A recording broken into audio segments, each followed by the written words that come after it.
I'm so glad you're here. Let's start. Well, here we are. Virtual Halston. I'm Julie Halston. Season 2, Episode 8. It's almost Christmas. I'm not even near done yet. It's kind of crazy. But, you know, we're still in the global pandemic. But I feel a little more hopeful than I did months ago. You know, we have a new president, thank goodness. And we have a vaccine. And it's going to be here soon, right? I can't wait, you know, because as you all know, I love an injection. Now, first of all, I want to say happy birthday to Todd Foreman, one of our most loyal viewers. And I also want to say a shout out to Eden Tuckman, who has sent me this wonderful box of treats. Thank you so much. But as I was saying, I love an injection, whether of just holiday cheer or Botox or cortisone or the vaccine for COVID-19. I'll always take an injection. And, you know, speaking of a jab of high spirits and enthusiasm, because, you know, in Britain, they call it a jab. They don't call it an injection, which I'm surprised. It's a little too colloquial, I think. Jab. But anyway, that's what they call it in Britain. And speaking of a jab of high spirits, I want to bring on my friend, colleague, and wonderful producer, Jim Caruso. Where's Jim? Oh, wait, Ruby Lochnar. Okay, Julie. Hello, I'm Holly Jolly Elf here because remember how we were joking earlier and I said I might have to come on as Jim? We just lost Jim. So I'm here for a second. Let me bring you. Oh, here's Jim. Wait, okay. I'm here. Oh, okay. But wait, look what Ruby's wearing. Here. Oh, dear God. I thought, Julie, I told you, I will make a fool out of myself for you any week. Oh, my God. We are in the Christmas spirit. We're going to be talking about ugly Christmas sweaters. So. Whoa. Wow. Somehow it's a whole dress. Sort of still managed to make it look very sexy. But I think you kind of look like Elf on a Shelf. I think she's Elf on the Shelf. Look, there she is. She's Elf on the Shelf. Somehow, Ruby, even though that's a batshit crazy dress, you managed to look rather fetching in it, I must say. Thank you. Jim, you're not wearing a really ugly Christmas sweater. That's quite nice. I thank you. Yeah. You know, I do. I love, well, first of all, I love this season. But I love holiday, wintry sweaters and the whole scene. I love it. All right. Do you have a reindeer sweater? I actually do. Yeah, I have a white turtleneck with red. Yeah, I do. I have to admit it. I do. It's my desperate need to look like a wasp with money. I understand that, even though you're so not that. Is that what you're telling me? I'm an Italian cabaret singer. What was your great line in your act? The Amish make more money than I do. Well, that was it. Yeah. That was the line, right? Yeah. The greatest, the least heard phrase in the English language. Look, there goes the cabaret singer's Porsche. This is like a medley of my dumb lines for my cabaret act. This is why I don't do it anymore. I loved it. Listen, you used to do tone deaf. Well, listen, at some point we're just going to do your whole act. That'll be riveting. Yeah, no, it'll be wonderful. Jim, Broadway I'm sorry, I don't know what happened to my Wi-Fi. It might be a little wonky, and it's not a good night for that because I'm going to have to leave here because we are celebrating this. And we're premiering our Swingin' Birdland Christmas concert tonight. Thank you. At on BroadwayWorld.com. So there's a VIP thing at 6, and then the concert starts at 7. So I have to have my Wi-Fi in order. Yes, you do. And we'll miss you for, because you'll be leaving us early. But also, I'm we here. want to remind people that Broadway World, the Cabaret Awards, are still on until, Yes. December 31st. Vote, Voty McVote. Yes. And now, darling, we were because you came up with the idea last week that if anyone gave $100, they also got a darling ornament. Yes. And people did. And they got their darling ornament. We got a picture of our friend, the fabulous singer and friend, Libby Whittemore, did that. And she got her ornament already. And she sent us, look how cute that is. Look at that. Come on. And, by the way, ladies, germs, and however you identify, Libby is a great singer. I know. She is a great singer. I didn't know her. She's a fabulous girl. Now I'm just crazy for her. She had a nightclub in Atlanta for a long time that I played and a bunch of people around played. It was called Libby's. And gosh, it was great. So she's remained a great friend and what a fabulous supporter of really all of us. She watches all of our shows and is so generous. And she's voted for all of us. She voted for all of us. So keep voting. Keep voting. I am fascinated by the tradition of the ugly Christmas sweater. I actually did a little research on it. Some people think it started, like in the 80s, because that was such a terrible time for fashion. Ugly time. Yeah. It was really an ugly time. And of course, sweaters at that time, even like regular sweaters, were very strange.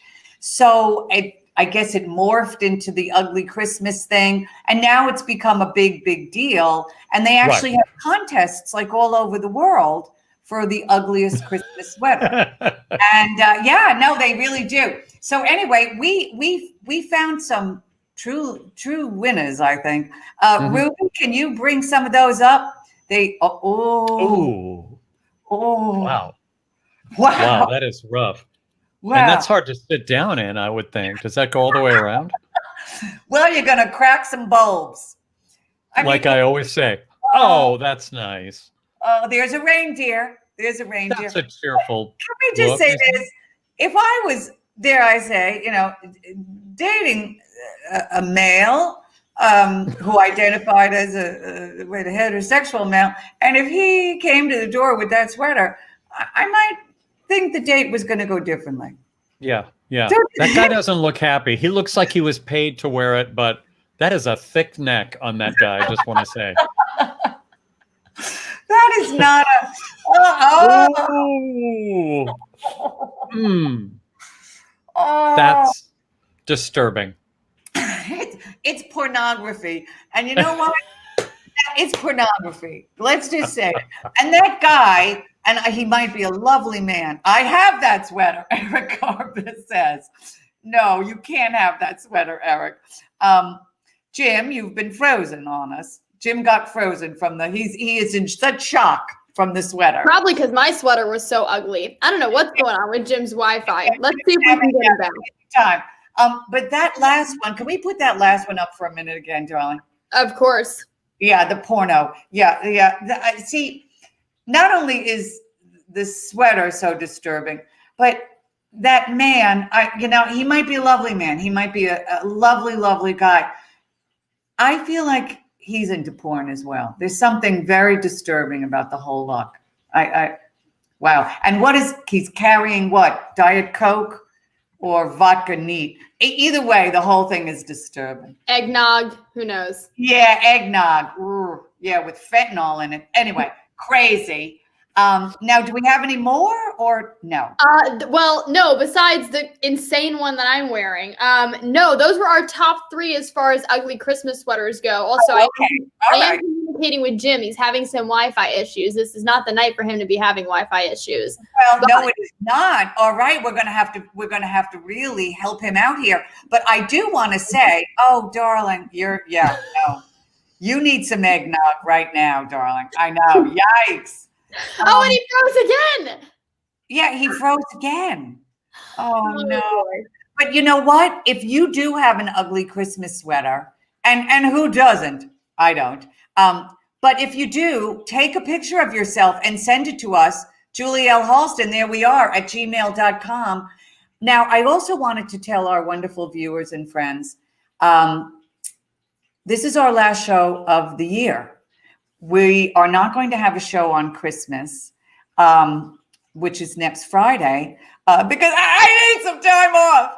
I just, haven't I done enough? No, I know. I'm always here for you, always. But I am going to take a week off. And actually, I might actually be going away. So, but come back in January, check my Facebook page, check Jim's Facebook page. We'll be letting you know who's going to be on, what we're going to be doing, but we will not have a show next Friday. So catch up on all your virtual Halstons, catch up with Lewis Black and Julia Murney and Jen Cody, Bill Irwin, if you didn't see that one, Beth Level, catch up on all the virtual Halstons. And might I say, Julie, since this is our last virtual Halston of 2020, that means I think tonight we should plug our tips a little bit extra, because that means that the PFF Foundation won't be getting any tips from us next week, but they will be getting some from us this week. And especially during the holiday season, they need all that. Right.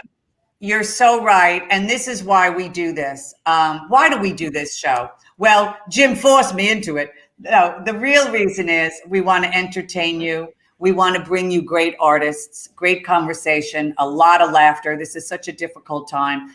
And as many of you know, near and dear to my heart is the Pulmonary Fibrosis Foundation, the disease that my husband passed away in 2018 from complications of PF.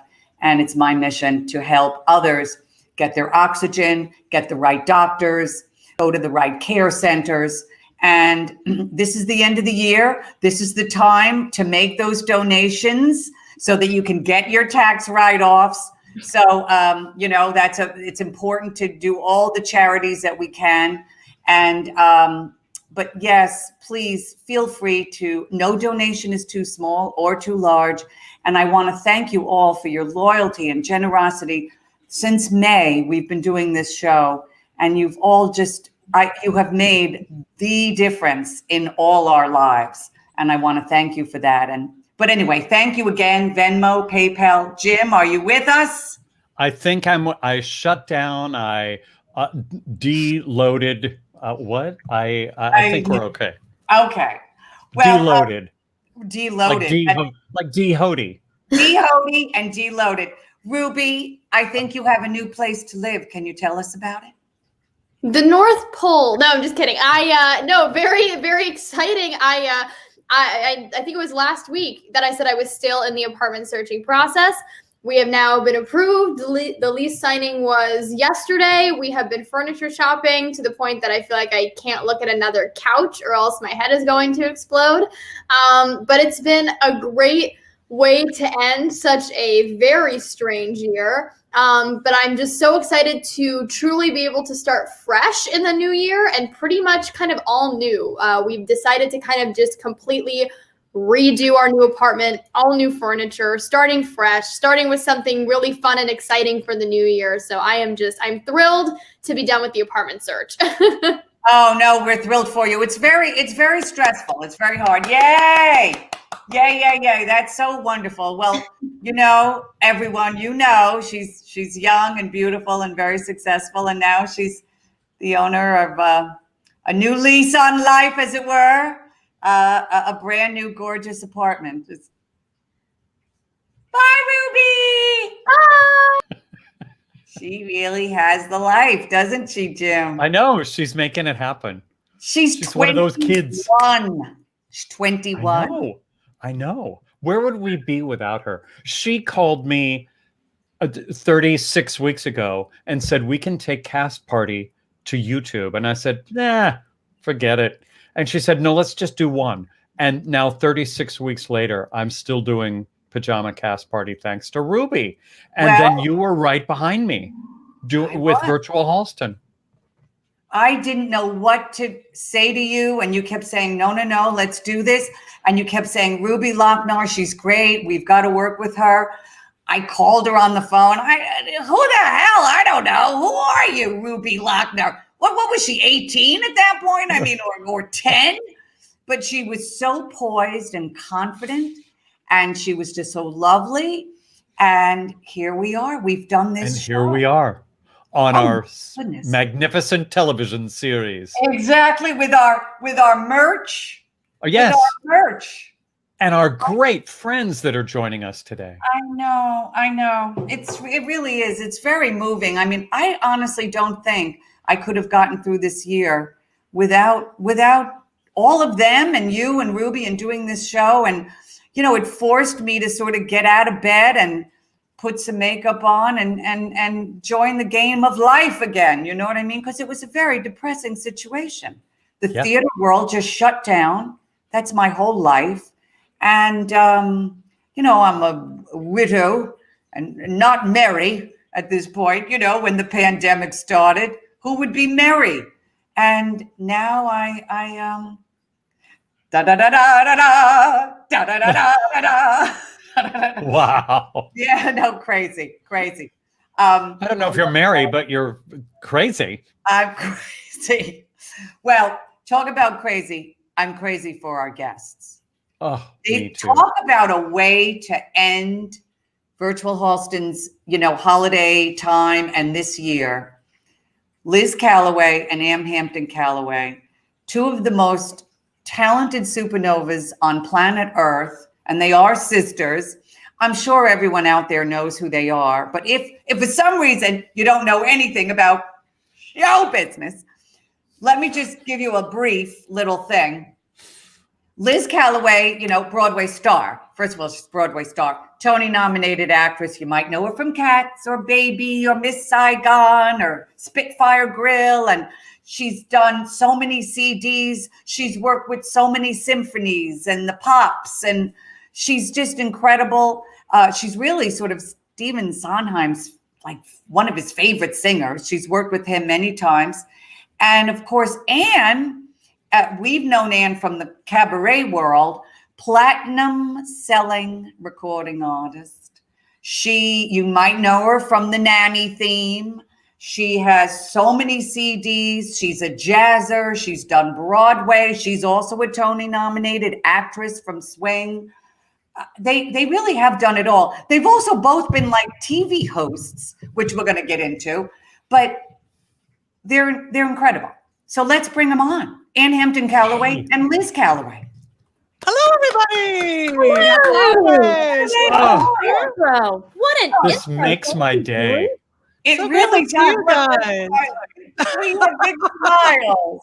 There's no people like show It's people. true. And for those of you, because Ann, we drop names on this show all the time. I know. There's a lot of heavy lifting going on here with you. Yes.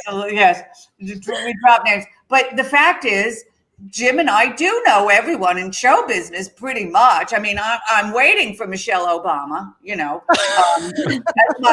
that's someone I want on the show. I haven't gotten her yet. I would love to see that. That'd be amazing. Yeah. That would be big. Her meadowlark is unbelievable. How When she she built sings that thing scratch, flat, it's I just don't know. mind-boggling. When she And, improvises, she does Skylark as well. She does Skylark and Meadowlark. She does both. All the wow. larks. Yeah. But, we were so excited because I have not seen you, Ann, in a long time. I know. Liz and I still run into each other because you live in Tucson now, Ann, right? Yes, I do.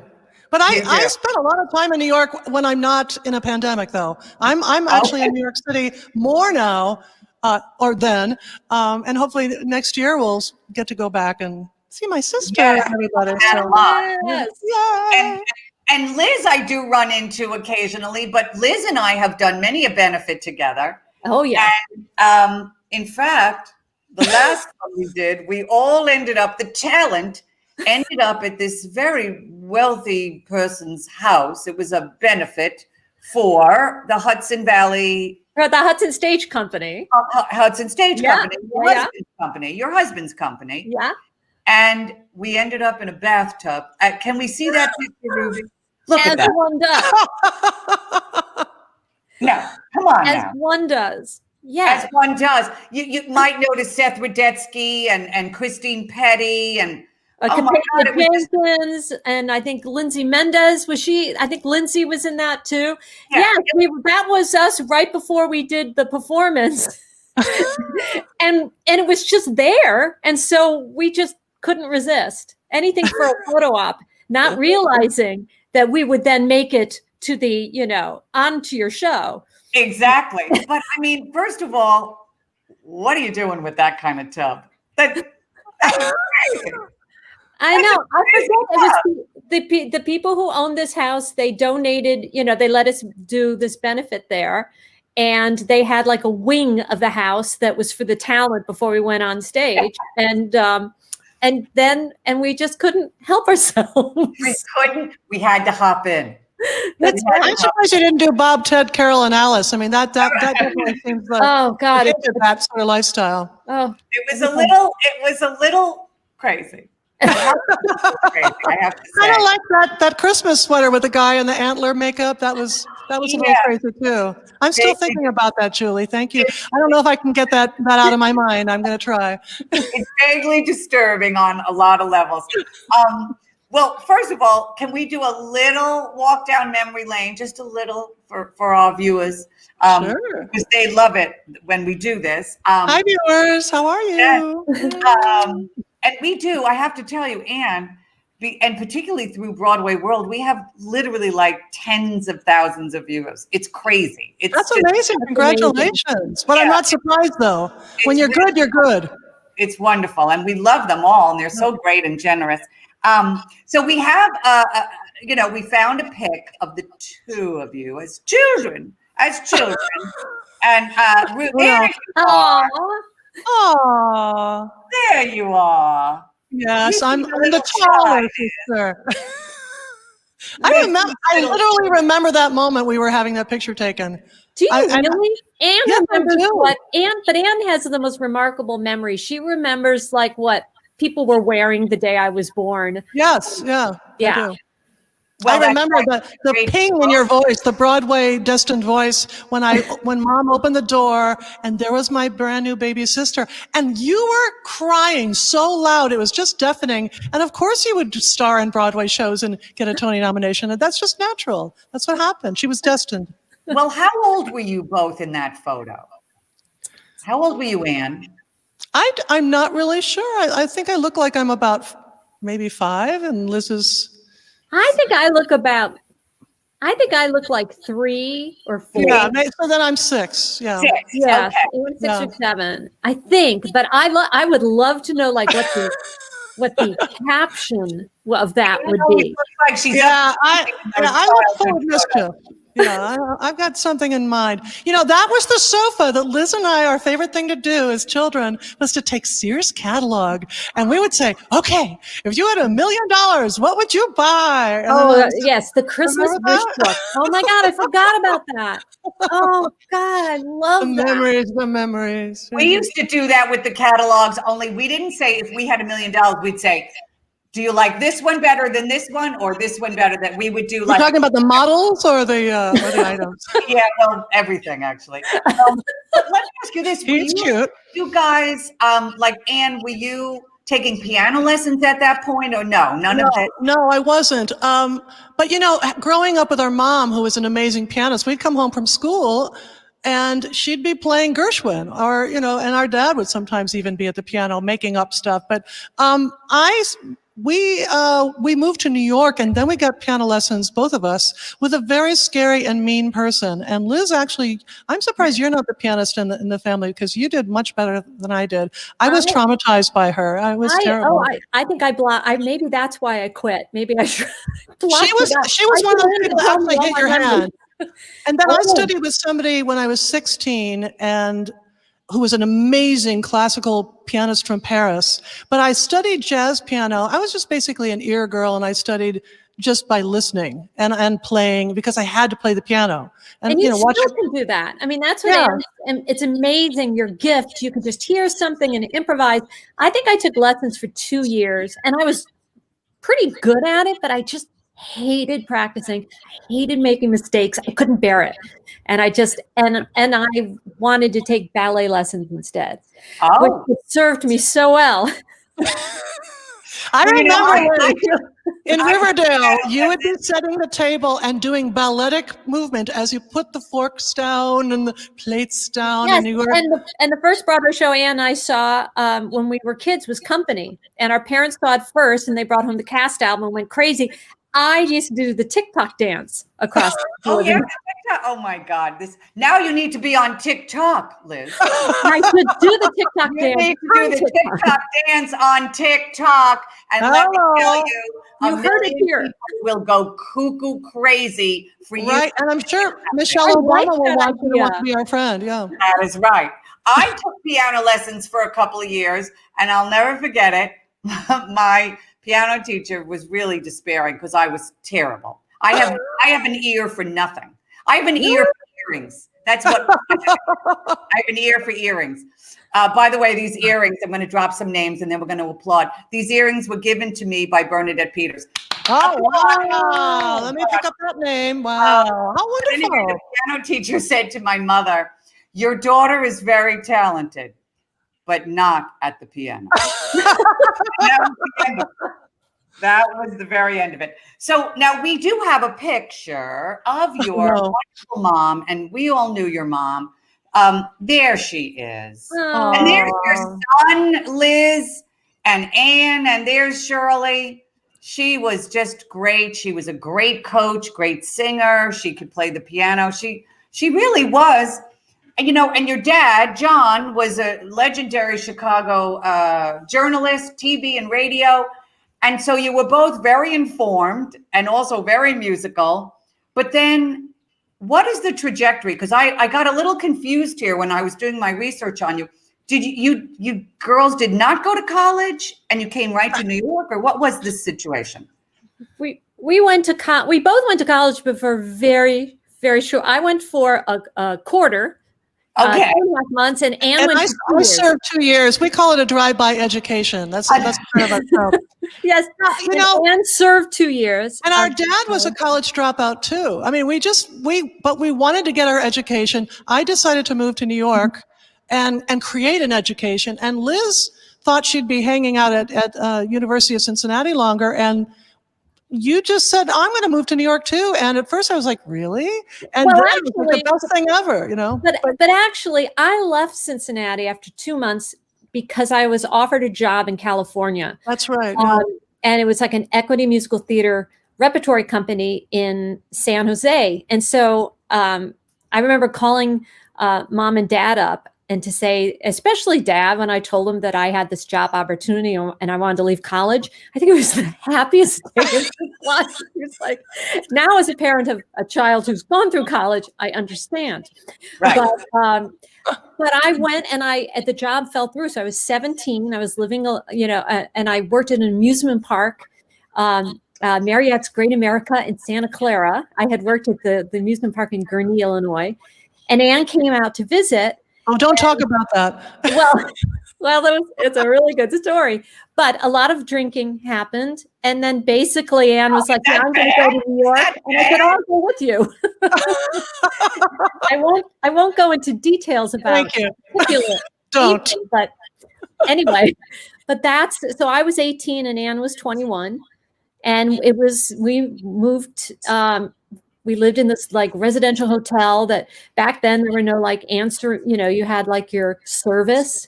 Yes. And, and you'd have to go to a payphone to make calls. On the corner. Yeah. And then people would stop proposition us and say, how much do you charge on the corner while we were making calls to, whatever acting school we were studying at, HB Studios. Oh, I know. That? Yeah. And we didn't know it was a place for prostitutes. Yeah. And welfare people. We fit right in. It was like wonderful town. It really was. It really was. And also, Liz, you were in the original cast, and I think we even have a pic of this, of Merrily We Roll Along, which is very legendary. I think we have a picture of you in, well, there, you're in the back. I can see you, right? With a bonnet. With a bonnet. Wow. With a bonnet. I've never seen you in a bonnet, Liz. There's a time, first and last time for everything. but yeah, no, it was amazing. That was my first Broadway show, and I landed that, I think, like about a year after we moved to New York. And it was a thrill. It was a thrill also because it was a Sondheim musical directed by Hal Prince, booked by George Firth at the Alvin Theater, and just like Company. So it was the exact, it was a thrill. Heartbreaking. It's like circular. It's very circular. And also the Lonnie Price documentary, have you seen it many times, or at least I have. I've seen it many times, and there's it's so funny when I saw it, I have like a memory of the day, I had like 5 callbacks for that. And then the day we were cast, we didn't even realize it was the last day of auditions. Yeah. And in my mind, I remembered what happened. But then to see it in the documentary, it was like, I didn't make that up. That really did happen. And just to see myself, getting the news, that we all got that we were going to be in this show, it was amazing.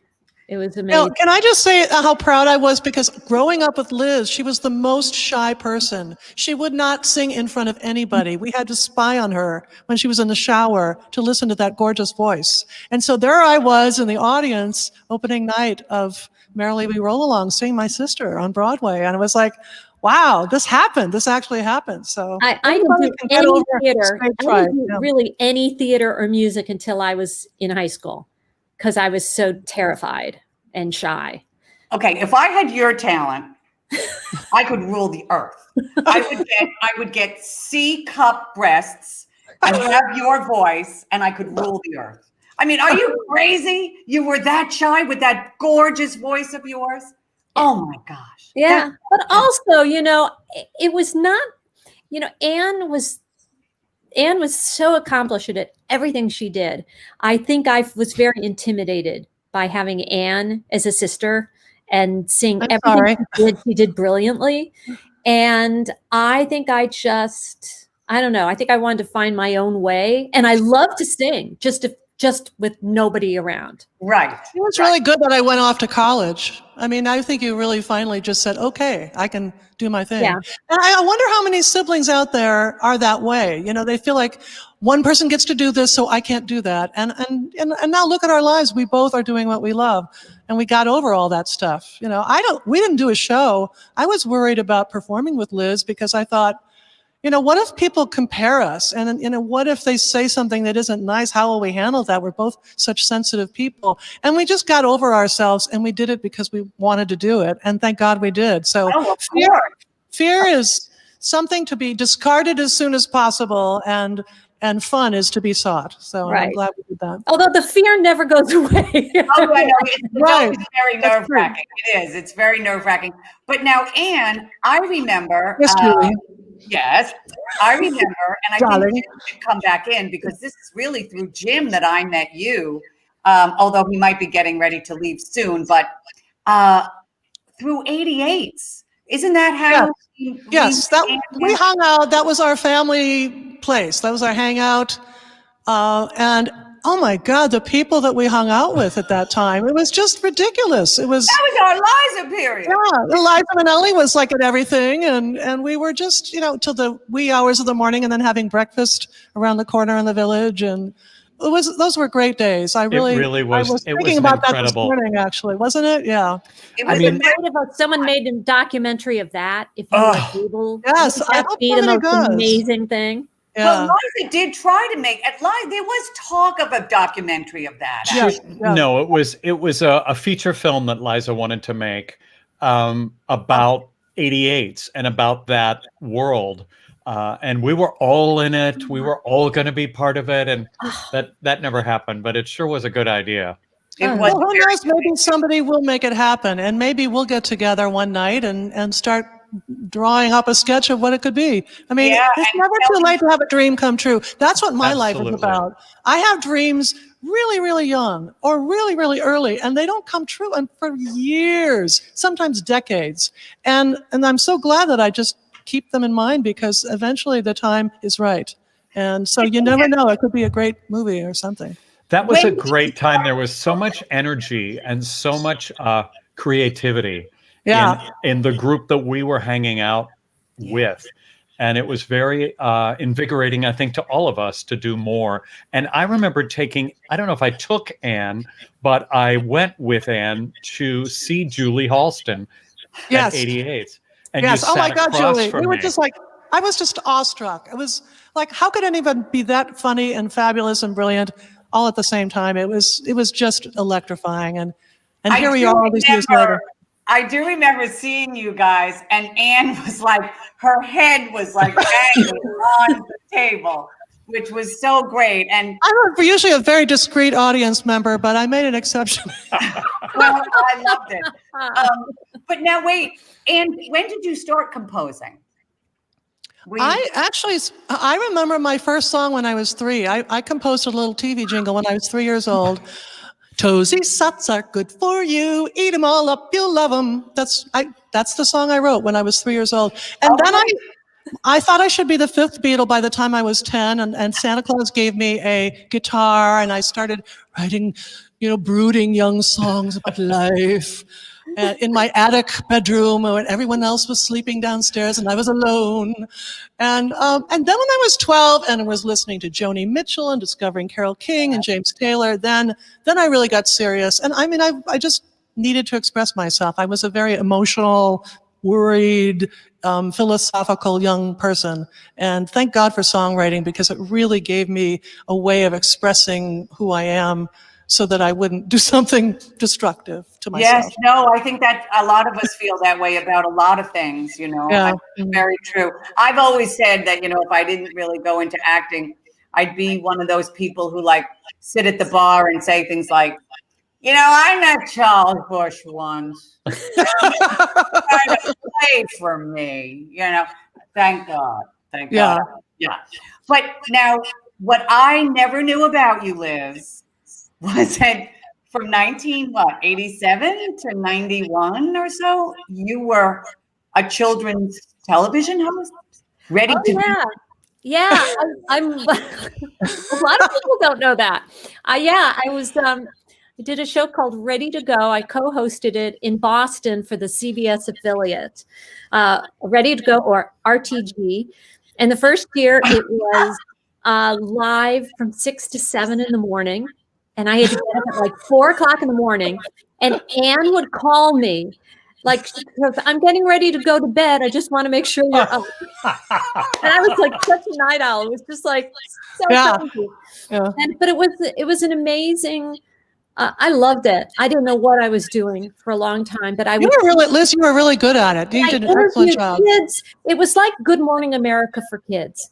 How great! Kind of ahead of its time, but it was we did interviews. I only sang a handful of times on the show, and a lot of people had no idea that I came from a Broadway background. But I kind of love that, doing something different. But my favorite thing about RTG was, you had to do like a promo for like the next day, and this would be my show in a nutshell. Teenage pregnancy and tie-dye tomorrow on RTG.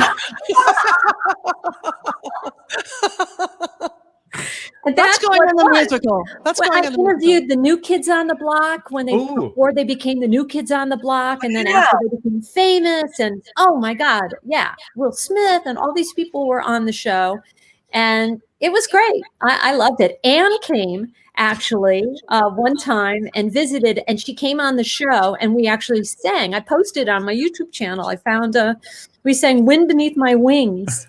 Oh my goodness! And I was like, I was so happy for Anne to see what it was like getting up at that hour. I was like, did you ever know that you're my hero? I need a T-shirt immediately that says "Teenage Pregnancy and Tie-Dye." Yes. I'm writing that down. Immediately. That can be arranged, and maybe that's a whole merchandise line. Yes. You have your mugs. That'll be. Yeah. And there's a ballad in there too. I think so. Yeah. Ballad. I think so. By the way, if you're enjoying this show, and who isn't, please feel free to tip us. Our Venmo or PayPal. It's the holiday season. No donation too small or too large. It's a difficult time, but we give a portion to the pulmonary fibrosis center that Donnie should be birth control. That's funny. That is funny. Thank you, Eden. Beautiful box of gifts. She's just one of our regulars. She's fantastic. She's a very funny human being in life. Clearly. But anyway, thank you for being so generous. I don't know if we're going to see Jim again, but he's, Hi, Jim. Jim, where are you, Jim? We obviously, he's very sensitive about. I never liked Jim. Just I'm kidding. leaving you all. Hi, Jim. I love you so much. And Hey, have fun happy tonight. holidays. It was so nice to see you. You look very festive. I live for this weather. Bye. Bye. So Now we can be ourselves. Now we can be us. It's the girls. It's the girls. So now let me get this ready to go. You moved to Boston. Now you get Miss Saigon, Liz. Yes, I'm going to leave the TV world. I auditioned for while I was in Boston. I got a call saying they'd like to see you for Miss Saigon, but I was actually 4 months pregnant at the time with Nicholas. And I told my agent, don't tell them I'm pregnant, but let me come in and audition in case they need a replacement for, someday. Right. And I went in, and as we were getting on the Mass Pike, Dan was driving me, a helicopter landed right at the entrance ramp to the Mass Pike. And I was like, well, that's weird. And I auditioned, and I remember saying, boy, if I wasn't pregnant, I think I might have gotten it.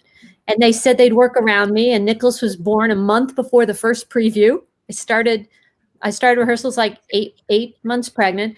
And by the way, when I got the job, my TV show was canceled like the next week. So it was just like. It was Beshert. It was destiny. I didn't know that. Wow. Yeah. I remember babysitting for Liz while she was on Broadway doing that. And she had her big moments, her huge solos, but she'd come back into her dressing room, and she'd nurse Nicholas and then go out there and do it again. I know, there's my cue. It's surreal. But didn't you carry him around, in the show sometimes in disguise in the chorus or something? Well, rumor has it he might have made his Broadway debut in a certain group number on my last performance, but I don't know if that's true. But okay, possible he might have. Yes. Let's not tell the Brits. Let's not tell the Brits. Oh yes, and there are Brits watching. Hi, happy birthday! Brits are watching. Actually, we have some Australian viewers. Oh wow! And I do remember, of course, the '90s was when we were doing all our club acts and whatnot. Yeah. And I do remember saying to Jim that, particularly in the '90s, you couldn't open a paper or anything to do with the entertainment world without seeing a reference to this incredible rising talent, Ann Callaway. And then, of course, so many people got to know you as the creator of the theme song of The Nanny. Well, there's The Nanny. Yes. Oh, yes. Yeah. Yes, The Nanny. But how did you get that? Jim said he knew the story, but he said, well, ask Ann to tell it. Well, it's a really cute story. We all, of course, remember the early days of Don't Tell Mama, and one of my shows there was a show of Ann Callaway originals. I didn't call them Anderds then, but I invited all these people to see my show. Michael Orland and Debbie Leach were playing and singing with me, and your co-star Liz, Todd Graff, brought his friend, one of his closest friends, Fran Drescher, who wasn't quite Fran Drescher yet. Wow. And she saw the show, and I was like, who's that laugh in the audience? And after the show, she came up to me and said, oh my God, you're so talented. We have to work together. And so I did several theme songs for her pilots that each one of them was like $1,000 demo of these songs. None of them went anywhere. So when she called me up to say, Ann, that many people are going to write this song for my next pilot.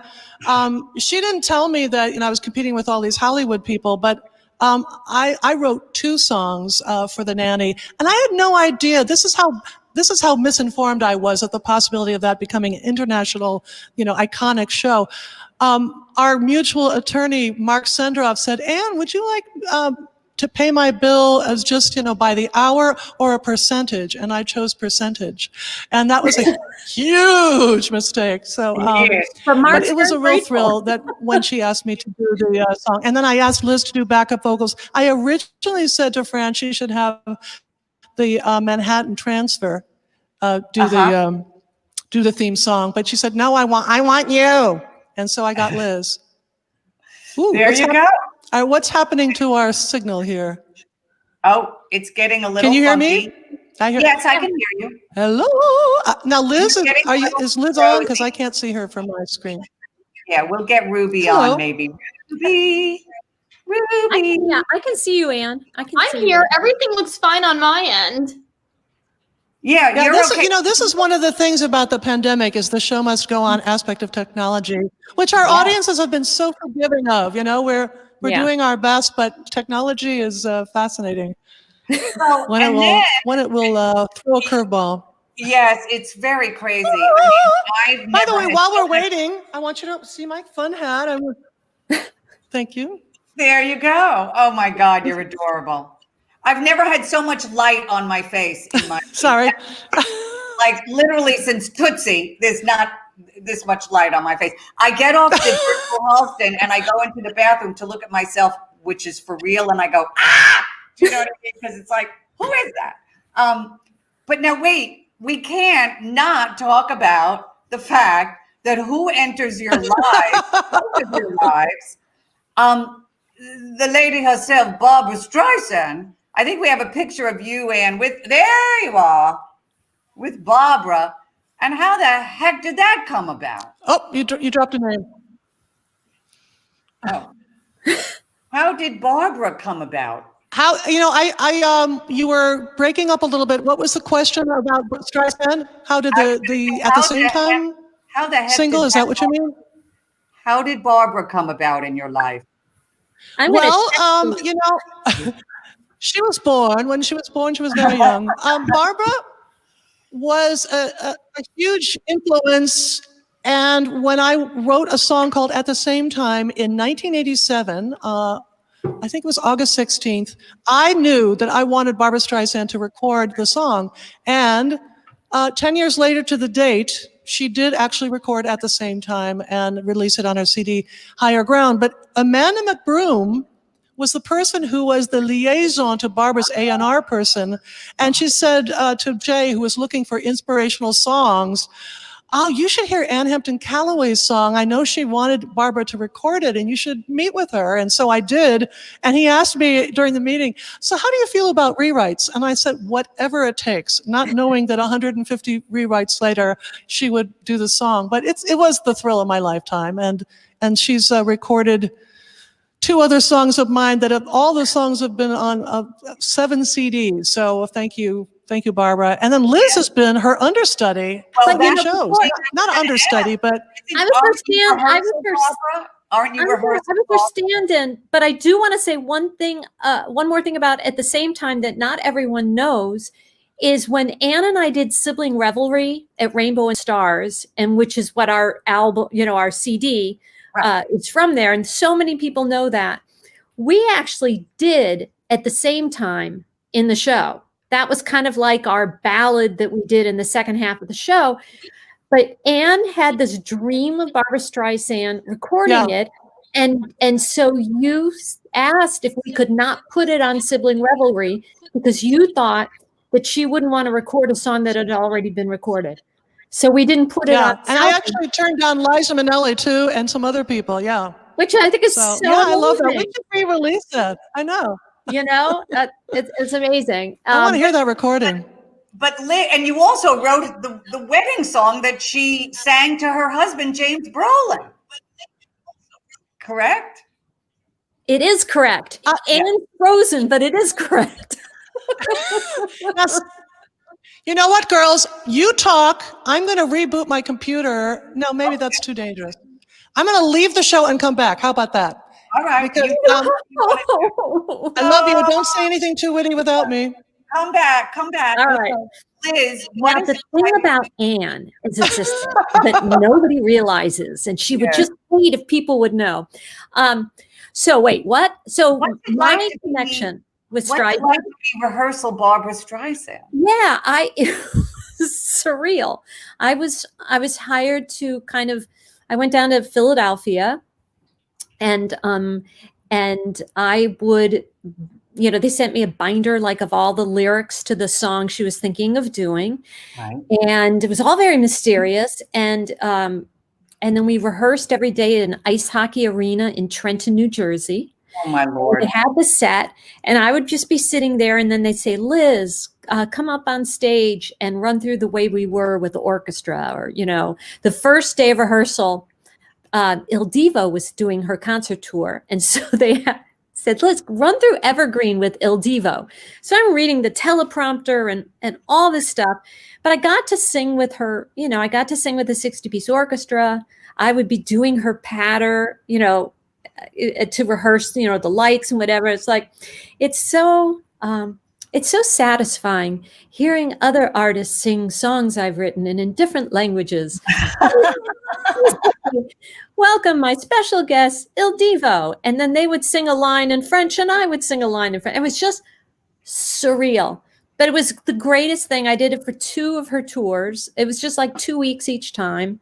And it was, I was doing, I think the first time I was running through all these things, and I suddenly started believing I had directed Yentl. It was amazing. I loved your work, Liz. Thank you. Yes.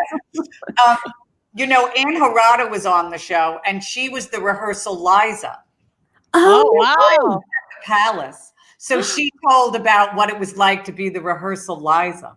Oh my God, that must have been fun. Really fun. It was really fun.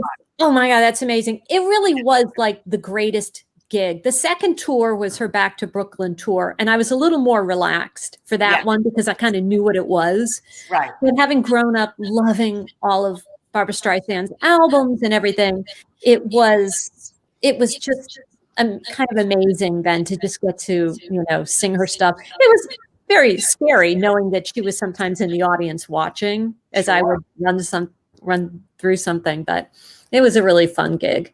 Jim and I said that you two probably have much nicer stories about Barbara than we do. I mean, I remember when we went to the Barbra Streisand concert with Liza Minnelli, which was the gayest night of my life. And Richard Simmons came on to Ralph. I mean, please, I have stories. Now that's an image I don't want to have in my head, but no, it was terrifying. But we met backstage afterwards. Liza, took us backstage, and it was the weirdest night of my life. And who was there? But see, all roads lead back to the nanny. It was Peter Jennings, myself, Ralph, Jim, and Billy, and Liza, and Madeleine Albright. oh yes, yeah. Remember Madeleine Albright? She was hanging out with Madeleine Albright. So Liza introduces her to me. She barely looks at me, goes right to Ralph, takes his hands, both his hands in her beautiful manicured hands. And she said, I hear you have a very beautiful voice. Because, he was Mr. Broadcaster. Yes. Right. And he just said, well, I'm on the radio or whatever. She said, oh, you do have a very beautiful voice. I felt like knocking her down. I felt like, what is happening? First, Richard Simmons comes on to Ralph. Then you basically threw me under a bus. But it was one of the most fantastic nights. It was a showbiz amazing night. Did you feel like when you were making love with Ralph after that he was thinking about her, or did that ruin your relationship? You started getting more manicures then, didn't you? I did actually. I did. No, wait, we can't now, Ann. Yes, so Julie. You are making so many albums. You are so eclectic. You could do jazz. You can do Broadway. You can do your own songs. What kind of led you into all the different styles? Do you get a little bored, or do you just feel like I just want to keep expanding, or how does it evolve with you that oh, I think I'd like to do this kind of work now. And like when you're composing, because I know you write down things a lot. You're always thinking, you're always writing things in a notebook. Do you know what I mean? Now I don't write them in a notebook anymore. I write them on my iPad, but yes. Your iPad, but how does that work with you? It's like, do you write every day? Yes. Yeah. This year, I literally write a lot of things every day. I'm writing, if ever there was a year to write a poem a day, which I've done before in other years, but this is the most prolific, intense year of writing because of the subject matter. This was the year to write a poem a day. And I've written several songs, and some of the poems have turned into songs. I'm going to be spending a lot of next year writing songs out of this year's poems because there's a lot of seeds of that. But you asked a very interesting question, and it's hard to answer except by what I like to say is when people ask me what's my favorite color, I love to say the rainbow, which is a metaphor, of course, for the many different aspects of who I am, and it's my job to bring them all together. And I look at other artists who I really admire, and many of those artists were like me, who liked many different kinds of music and related to many different kinds of music. So I know that being a classically trained singer who entertained the thought of doing an opera career, growing up hearing our dad's jazz collection at the age of, before I could walk, and scat singing at the age of 3 while he was scat singing to Ella and Sarah Vaughan, etc. And listening to gorgeous, amazing Bill Evans albums with Tony Bennett and the many different people who excited and inspired me as a young person. I sort of wove all these threads into me. And so whatever part of me feels like it wants to speak, I just let it speak. And I really don't judge it. And I know that people have told me in the business, if you just did one thing, you'd be much more successful. But then I wouldn't be me. So I'm this person who has a really interesting life being a variety show in slow motion. I just compose and sing and write whatever it is that I feel. And then I'll let other people decide if they want to be a part of it. So. But everything you do, Ann, every style is brilliant. Absolutely. You can sing anything. Wow. They said the same thing to Joni Mitchell. David Geffen said that to Joni Mitchell. Who's going to tell Joni Mitchell, don't do a jazz thing, don't do a pop thing, don't do an African thing? Exactly. It's and same thing with Linda Ronstadt. One of the reasons I've gone around the country singing and celebrating her and painting a portrait of her, not just singing her songs, is because she didn't let people, and believe me, those producers try hard, tell her what to do. She followed her heart and became even more successful than if she had just studied down the safe road. And for those of you who are watching who are young artists or aspiring artists or whatever it is that you do, I think Liz and I are raised this way. We believe in listening to your intuition. If your intuition says to do it, do it. And you may not understand where it belongs or why you're doing it, but if it's who you are and what you need to do, then don't let any naysayers stop you. And believe me, I had a lot of naysayers in my life who said, even Natalie Cole's manager said, "You'll never record." If I had listened to him, what would have happened, Yeah, and you have a platinum selling album. You'll never record. You'll never record. Well, listen, if I listened to anybody, I would still be at the Twin Donut in Comac. I mean, that's the truth. Why is it that everything you say sounds funny? I mean, the Twin Donut in Comac. Now, I have to bring up, we have to bring up the fact that Liz is kind of, the Disney princess. I mean, I think we have a picture of Anastasia here. Do we have Anastasia? There she is. I mean, you've done it. Now, Anastasia actually didn't start. Anastasia was 20th Century Fox, but Disney bought 20th Century Fox. But now she is a Disney princess because Disney bought 20th Century Fox. Princess now. That's right. And one of the things that I was thinking of, Liz, because it was really Ralph who turned me on to you. I was saying this to Jim. I met Ann first, and it was Ralph who said, "Well, that's Liz Callaway's sister." And I said, "Well, I don't know who Liz Callaway is because I wasn't a Broadway musical person. Do you know what I mean? I was a vampire lesbian of Sodom downtown. I didn't know a lot about the Broadway scene." And he pulled out Baby, and which you were nominated for a Tony. He pulled out that, Follies. He pulled out all this stuff. He said, this is one of the purest voices you're ever going to hear.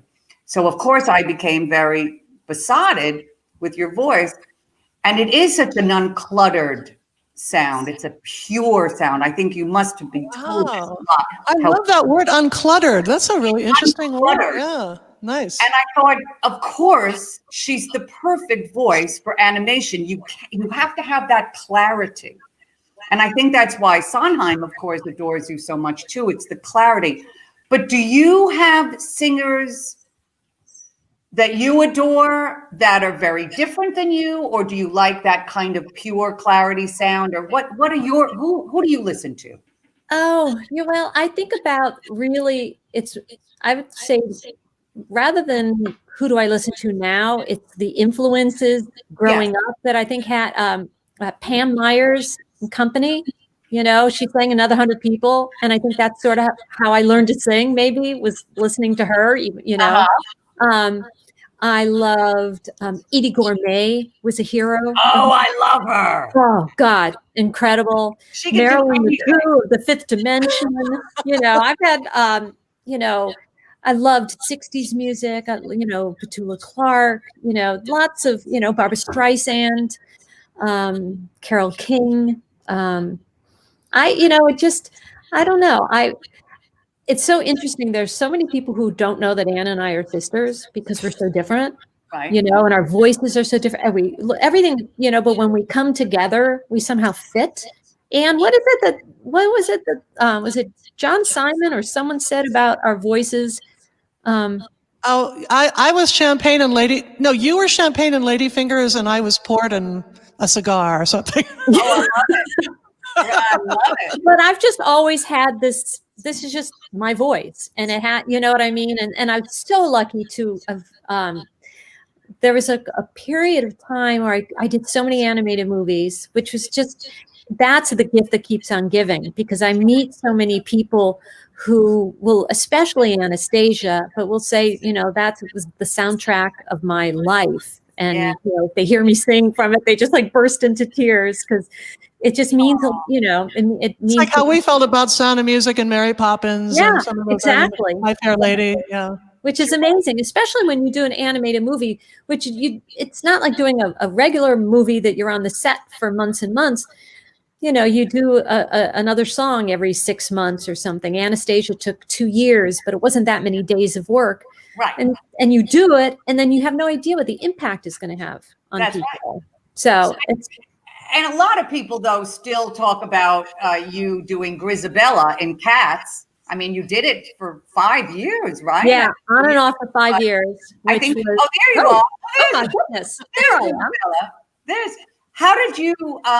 Because I like long runs. I happen to like long runs. I like to know where I'm going to go every night and whatnot. The longest, though, I ever did was Hairspray for 2 years. You did this for 5 years. How did you keep it fresh? I know that it's a strange thing, Grisabella. You're not on a lot. Right. I had 12 minutes of stage time. The one thing, though, it wasn't 5 years all in, consecutive. Every day. Mm-hmm. No, it wasn't. I did it for 3 months the first time. I replaced Laurie Beachman when she got married. That was my first. I did 3 months there, and then I came back, and then I took it over.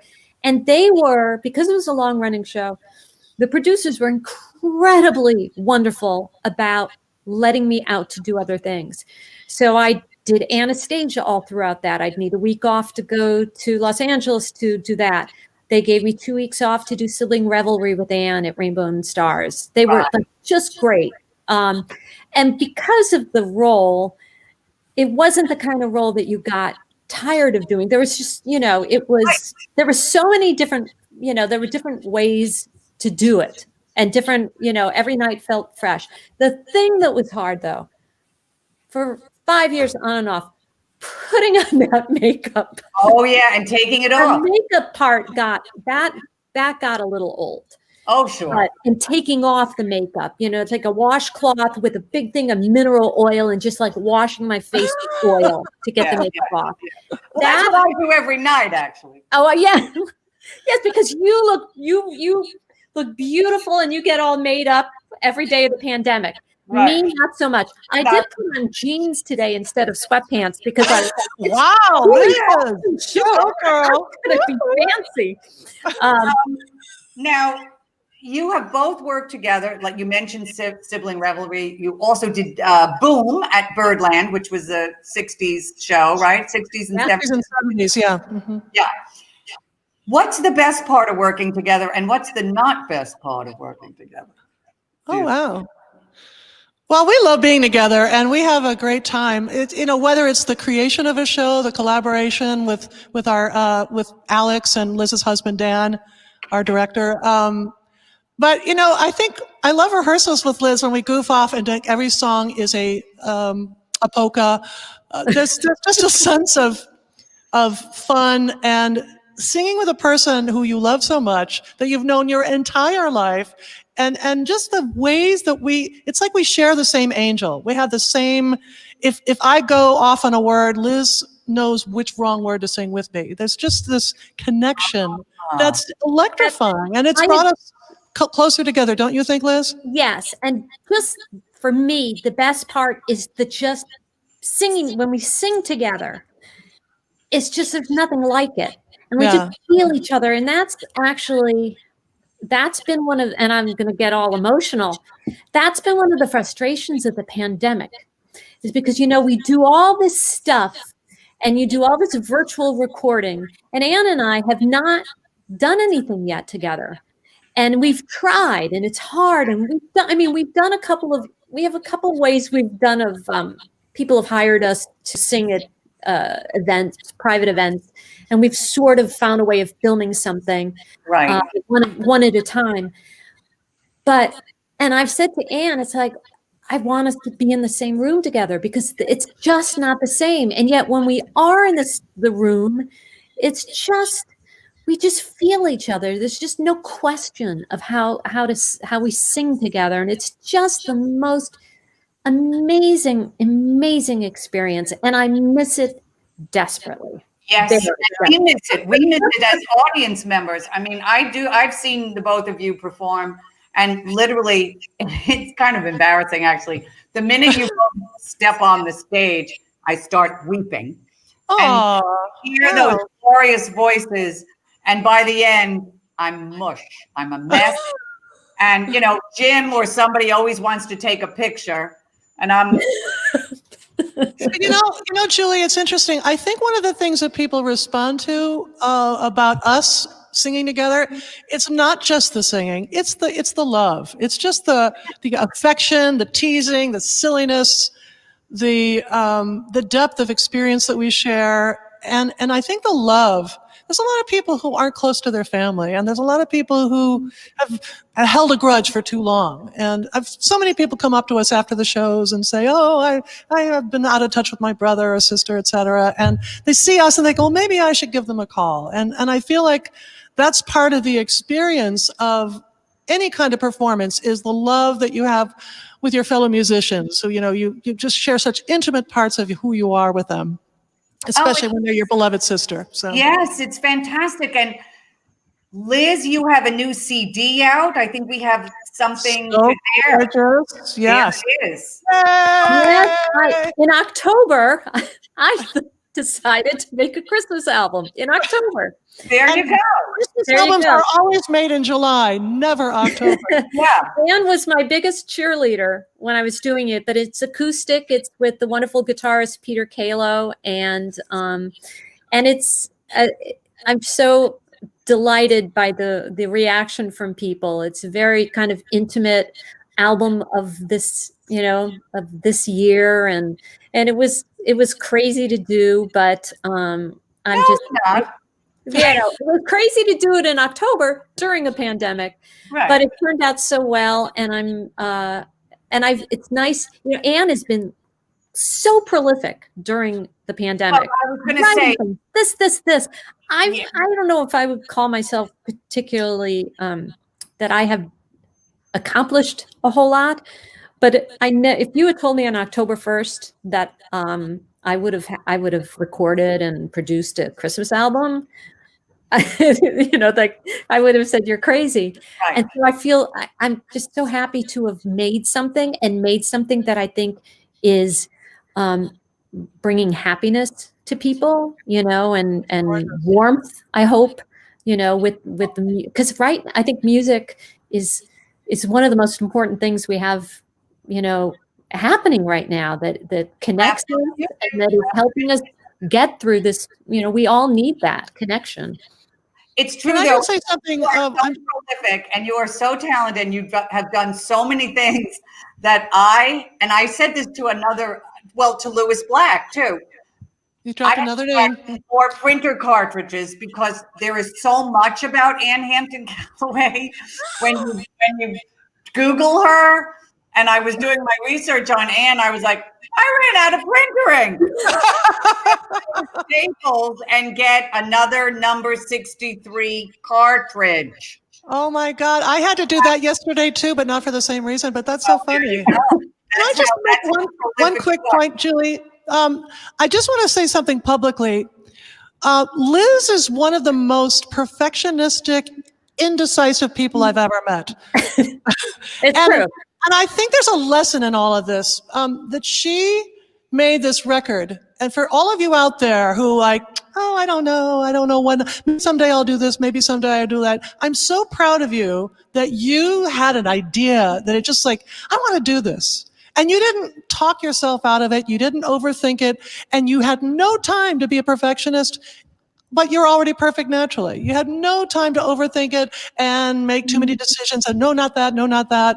You just went in and made a gorgeous record. And that is a major life lesson we can all learn from, is to just follow your heart, go out there, do it. And great things happen when you do that. So I just want to, that's the lesson. It's been very inspiring for me to see you do that. Oh, thank you, my sister. Follow your heart. And don't you have something coming this Sunday, or do you both have something coming this Sunday? I think we want to tell people about that. Well, for those, I will first say to my sister has an amazingly beautiful Christmas show called, what is it called, Liz? It's called Home for the Holidays. Yeah, it's fabulous. Oh, you just happen to have a graphic. And she premiered it December 11th, and it's like the Andy Williams TV special. It's so beautifully done. You sound amazing. You've got Joseph Falcon and Peter Kalo. This Sunday, I am hosting here at the Callaway Hideaway, which I've been hosting every last Sunday of the month. I've been doing concerts here at the piano. And this I wanted to do a Christmas show. So last Sunday of this year, but I'm doing my show, Making Spirits Bright. And I literally am going to here I am in our fireplace over there. And I'm literally going to sing 20 songs. I have an absolutely gorgeous, extremely ambitious Christmas show. And the beautiful thing is, for people who buy the tickets, which you can get them on Facebook and Instagram, etc., you will get a YouTube video link to enjoy with your family at your leisure, whenever you want, while you're making Christmas Eve dinner or whatever. But it's going to be a lot of fun, and I hope everybody tunes into that one. And I know Liz is coming, and who knows? I can't wait. I think this is so great. And you both have websites, www.lizcallaway.com, right? That's fine. And then Liz is. There they are. I hope you've enjoyed this. I love it. Except I want to interview you, Julie. You're so interesting. Can we come back in the spring and interview you? What, sweetheart? We want to come back and interview you. Yeah, we're going to call Turning the Tables with the Callaway Sisters. You know what? I'd love it. I would love it. And I really would love it. So come back. And it's so nice to see you. It's been a long time, too long. Liz, it's always good to see you. Please, everyone out there, please have a happy holiday. We're not going to have a show next Friday. Please be generous. Venmo, PayPal. We want to give some money to the Pulmonary Fibrosis Foundation. I love these two women. These are great artists, and it's my privilege. One of the things I love so much about Virtual Halston is that I get to talk to the greatest artists of our time. And in the pandemic, this is a terribly difficult time. But one thing I do like about this time is we at least get to do this. Yeah. At least we get to do this. But when we all step on those stages again, we Wow. will all be there cheering each other on. Yes, You yes. better believe it. That's We right. love you, Julie. I love you Love guys. you. This was so great. Thank you so Such much. fun. Congratulations. We're honored to be the last guest of the 2020 Julie Halston show. So Bless you. to a Bless great you. new year ahead. Thank you. All right. Love you guys. sweetheart. Happy everybody. holidays, everyone. Love to the family, Lynn. I love you, Bye, my sister. Bye. What more is there to say?